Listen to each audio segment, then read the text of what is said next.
There are tons of mistakes we make at the gym, which for the most part, we figure out pretty quickly. But there are also mistakes that aren't so easy to catch that we keep making for a very long time. So to help you out, we're gonna talk about 3 of them.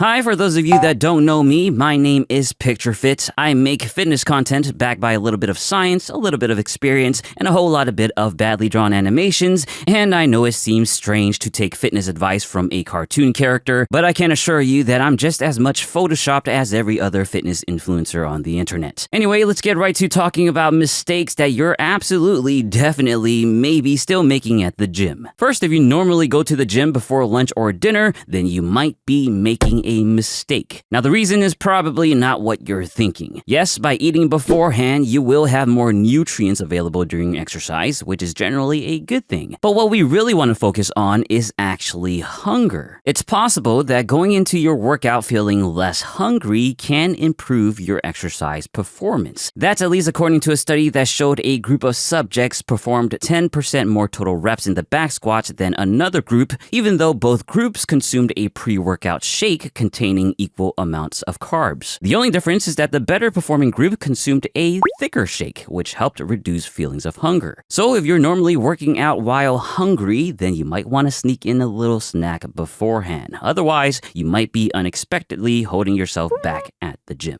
As far as the exercise itself, we all know how important it is to lift with effective and good technique, especially for bigger compound lifts. In that sense, you might be making a mistake if you are not regularly recording yourself lifting. No, this is not about posting your amazing PR videos on your Instagram story. It's simply the fact that, unless you're working directly with a coach, nothing can teach you more about your technique than seeing it with your own 2 eyes. And yes, your squat depth can use a bit of work. Sure, it can be awkward to set up a tripod at the gym or ask a bigger bro to record you, but this will be to your own benefit. And when you do perfect your technique, don't be surprised if you get a few extra clap emojis on your IG story that aren't just from your mommy and aunties. And finally, the 3rd mistake, which I would think you guys wouldn't realize most of all. If you're not paying attention to the type of barbell you're using, then you might be making a mistake. There are different barbells designed for specific lifts, all which share a similar Olympic standard form factor that isn't easy to tell apart without a bit of extra knowledge. Now, most gyms usually have just one type of barbell, which is the basic all-purpose power bar. But it is becoming more common for gyms to have barbells dedicated for specific lifting stations and exercises. However, with people's fascinating obsession with randomly shuffling around gym equipment, chances are that these dedicated barbells are left in places they don't belong. Now, I won't go over every type of barbell out there, but definitely look it up if you're interested. But I'll quickly go over the 2 most common barbells, and they are, again, the power barbell and the weightlifting barbell. Now, to tell these 2 bars apart, you want to pay attention to 2 things. One is the knurling, or the etched lines across the center of the barbell. 2 is the whip, or the flexibility or bendiness of the bar. A power bar has that center knurling, which is useful for exercises like the back squats, where the knurling grips onto your back to keep the bar steady. A power bar is also more rigid, which is great for stability needed in most exercises. A weightlifting barbell is of course designed for weightlifting movements like the clean and jerk. And to avoid scraping the crap out of your chest during a clean and jerk, a weightlifting bar does not have a center knurling. A weightlifting bar is also more whippy, which improves weight transfer progression and momentum needed in weightlifting exercises. Now, these differences between the barbells can make a difference in your lifts. A big difference?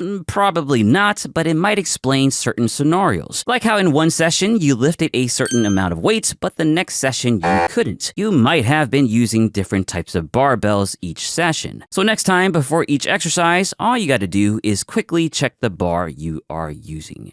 And that's 3 gym mistakes you didn't know you were making. But if you did know, then congrats, you made the mistake of watching this video. Either way, I hope this has been helpful. If you enjoyed this video, then please give it a hungry thumbs up and share it with your mistake-loving friends. Subscribe for more and let me know what you think in the comments. As always, thank you for watching, and don't forget to get your protein.